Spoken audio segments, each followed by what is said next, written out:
Good morning, ladies and gentlemen. I guess it's really kind of early for something, early in the morning like this, but it happens to me quite frequent where I can't sleep because I'm worried about the pain and suffering that people go through. Now, you might ask, why do you worry about the pain and suffering so much, Eddie, that people go through? Every day you get up talking about pain and suffering, pain and suffering. Why do you do that? Well, ladies and gentlemen, the reason that I do this is because I put myself in a position to know the pain and suffering of others. I don't have a paying job. My job is volunteered for basically the past 35 years. I haven't received an income for the work I do. Uh, so, being unable to send your kids to college, being unable to make sure you get adequate health care, making sure that the resources that are essentially used for the survival of and the fittest, I've been denied that. When I say denied, I mean that was a choice I made. The choice I made was to know why poverty continues to exist. Now, poverty exists because people are being exploited, because the systems are designed to do exactly what they're doing. This is what I have established. And so when I look at our conditions today, I think about what the people have put before them to try to understand what kind of human beings we are. Before us in the United States of America today, we have a challenge before us. We have a young man, Donald Trump, who represents evil. Now, to some people, he doesn't, but now to me and what I see, he represents evil, lying, cheating, stealing, killing. I can't think of too much that's good that he does for the masses. Now, I'm sure he does good for some. I'm not going to try to take that away from him. But he talks about America, banana republic, then that's what we are. Because he's not thinking about making it better. The only thing he's thinking about is white people. The ones that got money. The ones that doesn't have money, use them to fight off blacks and stuff and keep and protect those who do have money. So he's, as far as I'm concerned, he's a devil.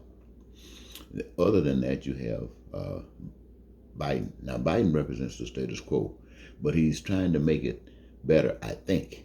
The conversation that he is using is not new. Even Trump used that, but we know what he does. Every Democratic president has used the same thing, and they do some good and they do some bad. At the end of the day, you still have black people, second class citizens, you still have cops killing people. The fact that George Floyd brought attention to the world and everybody's saying, well, we're a part of that, we stand with you, and we're going to stop the police from holding and choking you, we're going to stop. See if we can. Well, nothing that they said they were going to do is stop. Police are still killing blacks, shooting them without having any weapons or anything on them. They just doing the same thing they always been doing. Kids, he's trying to help some kids go to college. I understand he talks about free college, but we know that capitalism, democracy, the way it stands right now, that ain't gonna happen. And when you see him stand there at this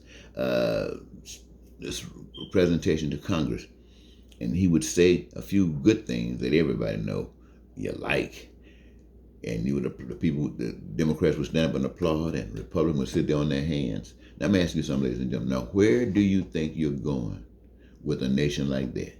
One nation said, we want to do these things, we want to accomplish these new things. Another group of the people sitting there saying, we didn't accomplish nothing. So what they're saying is, these people want to benefit people who are hurting more, and these people here want to benefit those people who are rich. They don't give a stink about you poor. Now, this is today. This is democracy. This is America today. You got some Democrats out there, they're not trying to get perfect. They just want to do more, and that's good.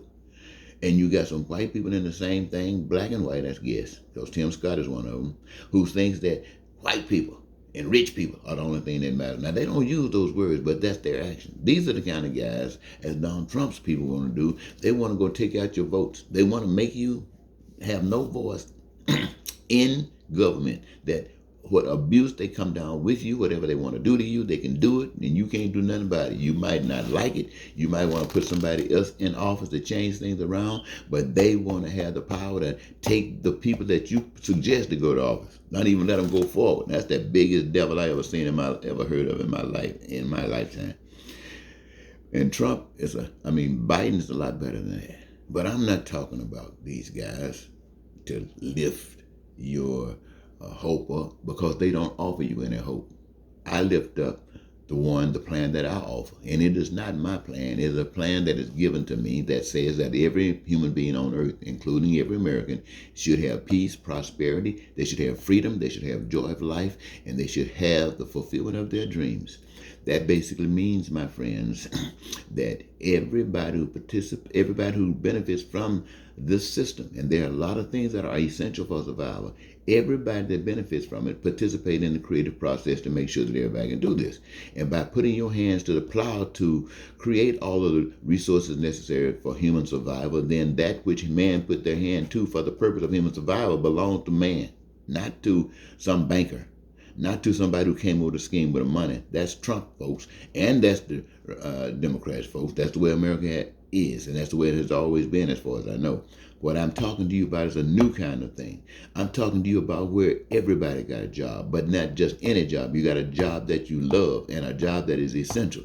You can be in charge of making sure that states do certain things. For an example, not just a state, but states. Or you could be in charge, well, let's say governor. You got regional services that could be rendered. Okay, you got, but then there's a broad, what you want to call it, Tarp, that covers the whole thing, and that whole Tarp, it represents peace for everybody, prosperity for everybody, freedom for everybody, joy for everybody, freedom of dreams coming true for everybody, and a career of your own choosing, which means that it's not just basketball, it's not just football, it's not just singing, it's not just dancing, it's not just painting, it's not just engineering, it's not just teaching, it's everybody enjoying what they do. And because they enjoy it, because of this system, they never have to worry about education, they never have to worry about health care, they never have to worry about food, they never have to worry about clothing, they never have to worry about shelter. And if you out there cleaning up a ditch or doing somebody's lawn to make sure that these weeds and stuff don't get in, just to make sure that yard look beautiful, if that's your job because you love doing, you bet your last money everybody wants you doing their lawns. And because you do their lawns, you're entitled to the same thing that Bezos can do. What is that?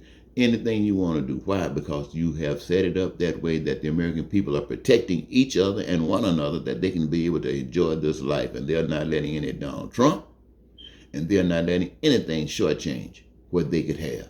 Now, that's just my perspective. I thought I'd just share that with you this morning. It might not make any sense. Probably doesn't. But it's 8 minutes of what I'll share.